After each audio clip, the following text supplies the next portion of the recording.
Previously, as Jinwoo defeated the last gate monster, a notification appears. You have defeated the enemy. Jinwoo stands in front of the lifeless body, thinking about the message. Jinho runs toward him, praising his strength and congratulating him for defeating the boss. However, Jinwoo quickly realizes something is wrong. There was no message indicating that the dungeon boss had been defeated. He concludes that the raid isn't over. Looking at the giant's body, he notices there's no black smoke, which means he can't extract its shadow. Suddenly, Jinwoo senses something ominous. He immediately signals to Jinho to get back. Looking at the fallen giant, Jinwoo sees Beru emerging from its mouth. He reflects on the giant's immense magic power, which still rivals Beru's presence even after its death. As he contemplates his next move, the gate suddenly begins to emit an intense light. Jinwoo senses it's a powerful magic storm and quickly turns to check on Jinho. He sees Ygritte shielding Jinho from the storm. Then Jinwoo notices something strange. The gate is absorbing the giant's magic power. He touches his face and sees a cut. He thinks, I got cut just from the magic power. This has never happened before. He tells Jinho to wait and prepares to enter the dungeon to investigate. Jinwoo leaps through the gate and finds himself in a massive corridor. He thinks, it makes sense. Giants would need this much space to move. As he proceeds forward, Beru appears beside him and asks if he heard something. Jinwoo replies yes, calling it an evil laugh. Suddenly, a voice speaks out, saying, It amuses me greatly. You contemptible rulers, see for yourself who has come forth to meet me. In the center of a large chamber, Jinwoo sees a massive giant chained up. The creature looks at him and pleads to be released, saying, I know the plans of the rulers. I must inform the other monarchs. But then it pauses, realizing something, and says, You are not the one I know. Jinwoo asks if it was the rulers who did this to him. The giant responds, Yes, they're trying to use me as a stepping stone to lay the groundwork for a full-scale war. Jinwoo thinks to himself, I've tried speaking with intelligent, magical beasts before, but none could tell me where they came from. He then asks the giant, What do you know about the rulers? The giant responds, They are the ancient enemies of the monarchs. Upon hearing this, Jinwoo thinks, Enemies of the monarchs. Does that mean they're my enemies too? He then asks, If they bound you in chains like this, does that mean? The giant nods and replies, Yes, I am also a monarch. The monarch warns Jinwoo that both the rulers and the monarchs are after him, and that he currently lacks the power to face either side. To survive, he'll need influence. Jinwoo demands an explanation, and the monarch asks to be freed, promising to help him in the coming battles. Jinwoo, suspicious, says, Do you really think I'd trust the word of a monster? The monarch replies, I will make you believe, and begins chanting in a demonic tongue. A notification appears. The king of giants and monarch of the beginning, Liji, has used the skill, Oath of Truth. Jinwoo accepts, and another notification follows. Both parties may not lie to each other unless the contract is annulled by mutual agreement. Ligia again asks to be freed, promising his help against Jinwoo's enemies. Jinwoo tries to say, All right, I trust you completely, but the skill prevents him from lying. Ligia says, This is the power of the Oath of Truth. You cannot lie now. Jinwoo asks how Ligia can speak so clearly, unlike the other monsters. Ligia asks who he means, and Jinwoo explains, the monsters coming from the gates. Ligia realizes he's referring to the residents of chaos.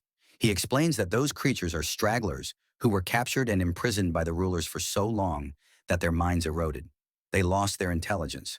But Ligia claims he is different. I am a king. Unlike them, I retain my sanity.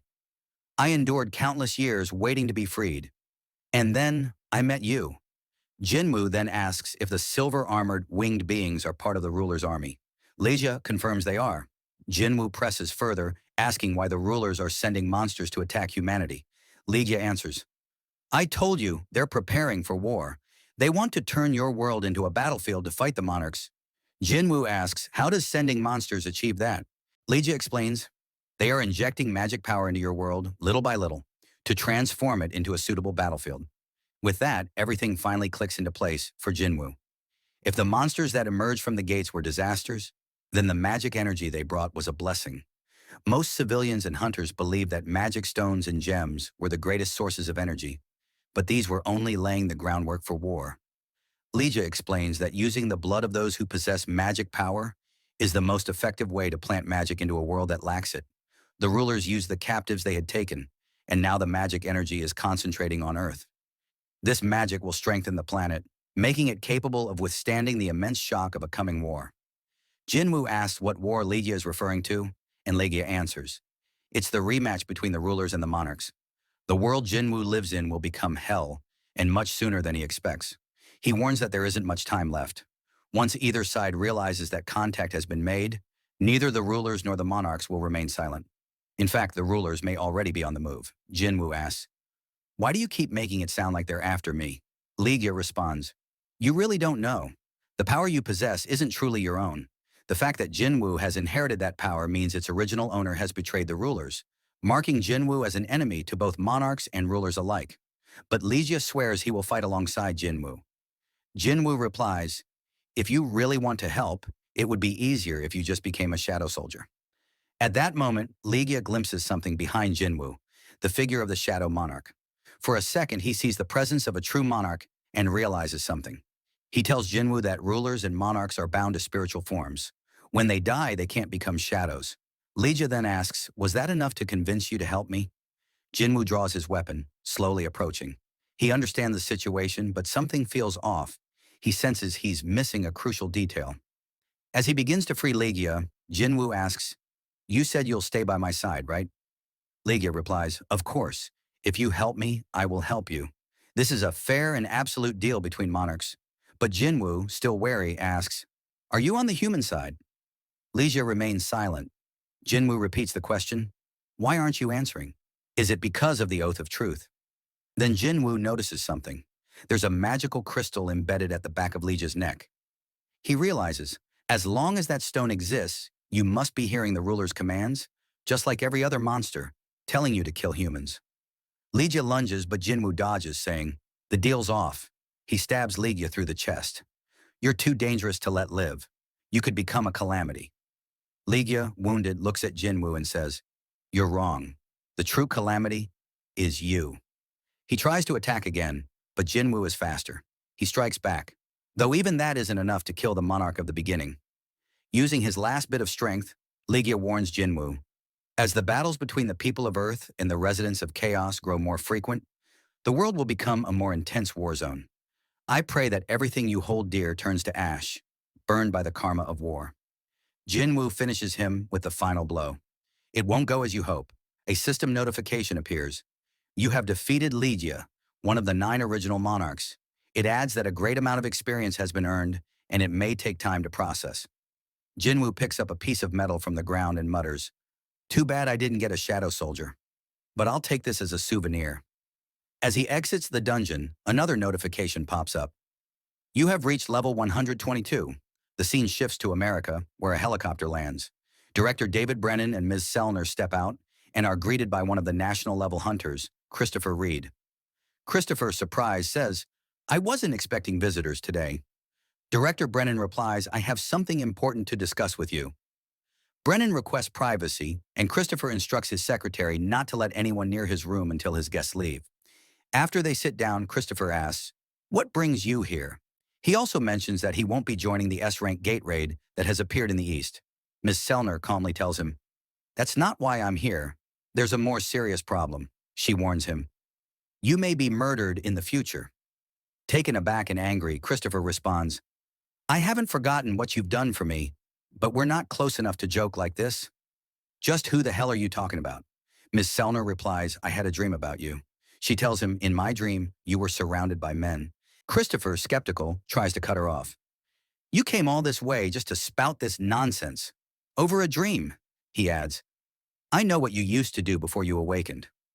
Rumors say your powers are rooted in the fact that you were once a psychic." With a serious expression, he says, "I'm a national-level hunter. No one can kill me." But then, calming slightly, he asks, "Let's say I believe you. Who am I supposed to turn to for help?" Ms. Sellner replies, "There might be someone who can help you. His name is Sung Jinwoo. He might be the only person who can protect you." The scene then shifts to Japan, where Jinwoo emerges from the S-rank dungeon, thinking to himself, "I had to kill the king. That was the right choice." He reflects on the immense pressure the enemy exerted, saying, "He emitted a suffocating amount of mana, even with his powers sealed by those strange chains. It's a good thing I uncovered his true intentions before he had the chance to act." Fast forward, news quickly spreads across the globe that all of the giants in Japan have been eliminated. Talk ignites on social media about a possible new national level hunter. And unlike the Jeju Island raid, this time the whole world, not just Korea, is talking about it. The last surviving giant that had crossed the ocean was taken down by China's national level hunter, Liu Jigang. Meanwhile, in Japan, the head of the Japanese Hunter Association, Matsumoto Shigeo, turns himself in and confesses to his crimes. While his true motivations remain unclear, some believe he was trying to take responsibility for his previous actions, involving the Jeju Island raid and betrayal of Korean hunters. Elsewhere in the United States, American hunters, who had just cleared an S-rank gate, are preparing to attend a lavish, government-sponsored celebration. Members of the Scavenger Guild are seen chatting, praising how the government spared no expense for this party. Thomas Andre, America's strongest hunter and a national-level hunter, approaches the group. He grins and reminds them, "You haven't forgotten about our bet, right?" He jokingly confronts a third member asking, "And what did you bet?" The man replies nervously, "I didn't bet anything." Thomas leans in and teases, "That's a nice tie you've got on." Then he turns to his assistant, Laura, and asks her how he looks. Laura replies dryly, "That tie looks expensive, but it doesn't go well with your Hawaiian shirt." Amused, he takes off the tie, agreeing, "That's what I was thinking too." Laura updates him with a report regarding the list of guilds participating in the upcoming International Guild Conference. She informs him that Korea's Asian Guild is also attending. Thomas raises an eyebrow with interest. "That's the new guild created by Hunter Sung Jinwoo," Laura says, which immediately catches his attention. He asks, "Then, he'll be coming to the U.S." Back in Japan, Jinwoo, after clearing all the dungeon breaks in the city, stood in front of the giants he had managed to convert into shadow soldiers. He commented, "It's a shame we let one get away across the ocean. But with this, our forces have grown." Everyone standing behind him was amazed by his power. Seeing their reaction, Jinho smirked, thinking it was no surprise they were shocked witnessing his abilities for the first time. He then noticed Hunter Hoshino approaching, telling him that someone was on the phone asking for him. After answering, Jinwoo was surprised to hear what the caller said. It was Yu Jinho, telling him he had to return to Korea. Jinwoo asked, "Is everything okay?" Jinho replied, "I'm not sure, but I've been told to come back. Some family matters have come up." As Jinho left, he thought, "I've never heard my mother's voice so shaky before," and wondered what could be wrong. Upon arriving at the airport in Korea, he was greeted by his father's assistant, who told him a car had been prepared. The assistant then said, "You must brace yourself in times like these. I'll explain everything on the way." When they arrived at the hospital, Jinho saw his father lying unconscious, fallen into an eternal sleep. Jinho tried to enter the room, but the assistant stopped him, saying, "You can't go near him. The presence of a hunter who can't control his magic power could worsen his condition." He handed Jinho a notebook, saying, "This is what your father was working on before he collapsed. I've been holding on to it in case he woke up looking for it, but it seems like you need it more now." As Jinho looked inside the notebook, tears began to form in his eyes. It was filled with newspaper articles about him and Jinwoo. Seeing this, Jinho remarked, "They say the apple doesn't fall far from the tree." He still has the same habit of scrapbooking every article he likes. The assistant added, "Your and your siblings' competitions, exhibitions, and concerts, he kept them all. Even your recent ventures. It's not that the president didn't love you, it's just that his expectations were as big as his love for you." After that, the assistant said, "Let's take you to the residence." As they began to leave, Jinho sensed something and turned back, but there was no one there. The assistant asked if everything was all right, and Jinho replied, "It's nothing," before walking away. After they left, Jinwoo, who had been using his stealth ability to remain invisible, appeared standing in front of Jinho's father. "He's making me all emotional," Jinwoo said quietly, and opened a bottle of healing potion. Meanwhile, outside the hospital, Yu Jinhee, Jinho's sister, had just arrived to see her father. As she was walking, she noticed Jinwoo pass by her. Ignoring that, she continued on her way to see her father. To her shock, when she entered the room, her father was awake and looking at her. Overcome with emotion, she began to cry. After some time, doctors arrived and explained that her father had miraculously awakened from what they had called an eternal sleep. They said this had never been documented before. "I can't even imagine what the media will say about this," one of them commented. Outside the hospital, we see Jinwoo saying, "It's a little early, but happy birthday, Junho." After walking for a while, he decided to head back to Japan. However, when he checked the shadow exchange skill, he noticed there was still 1 hour and 54 minutes left on the cooldown. Thinking about what to do for the next 2 hours, the thought of Hunter Cha Hayan crossed his mind. He quickly brushed that thought aside and considered finding a dungeon to raid instead. Meanwhile, in the United States, Christopher Reed, one of the national-level hunters, was asleep in his room. Suddenly, he sensed something and woke up. As he walked down the hallway, he noted how eerily silent everything was. He picked up a glass of wine and threw it to the ground. When the glass shattered but made no sound, he realized something unnatural was going on. Alarmed, he muttered, "The glass broke. But there's no sound." He then asked, "Who's doing this?" He recalled Lady Selner's warning in the business card from Michael Connor, which had Chairman Go Gun Hee's contact information. Michael had told him to reach out if anything ever felt off.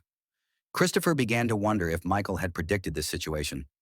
Looking ahead, he suddenly saw a mysterious man standing in front of him, with several figures lurking behind him. He asked, "Who are you?" The man replied cryptically, saying, "You will not be able to save anything if you keep accommodating these human beings," and referred to Christopher as a fragment of brilliant light. Realizing the intruders were speaking in the language of monsters, Christopher demanded to know what they were talking about. The man pointed upwards and said, "I'm not talking to you. I'm talking to the one above, the being connected to you." Infuriated, Christopher asked if they thought he was a joke. He began to activate his power, transforming as he said, "At least one of you is going to die by my hands." The enemies noticed his transformation and identified it as spiritualization, amazed that a mere human could use such an ability. Fully transformed, Christopher charged at the enemies, beginning a fierce battle. Back in Japan, Jinwoo was in a car headed to the airport. Crowds had gathered to see him off, grateful that he had saved their country from utter destruction at the hands of the giants. Jinwoo noted how so many people had come to get a glimpse of the hunter who had rescued them. Though not precisely counted, it was estimated that over 100,000 people were present to honor him. Later, the plane took off and the focus moved inside. Jinwoo sat quietly and mused. What's the probability that a familiar face would end up sitting next to you on a plane? Purely by chance? To his surprise, the person seated beside him was none other than Agent Adam White. Jinwoo asked if he was supposed to believe this was just a coincidence. Adam White replied that it would be nice if Jinwoo thought so, but that would be difficult to believe. He added, "We've only met once, but I see you still remember me. It's an honor to see you again." Jinwoo thought it was Baru who spoke to him from the shadows, reminding him, "His name is Adam. You can't get the name wrong this time." Jinwoo asked, "Weren't negotiations halted?" Adam responded, "I know it's rude to come see you like this without going through proper channels, but I have something to tell you." Hearing that, Jinwoo asked if the United States was unable to block the S-rank gate. Adam told him the situation had already been resolved. He then showed Jinwoo a video of a house burning as firefighters attempted to put out the flames. They said, "This isn't an ordinary fire. No matter what we do, we can't suppress it." Jinwoo asked, "What is this video?" Adam urged him to watch it until the end. He then explained that it was Christopher Reed who caused the fire.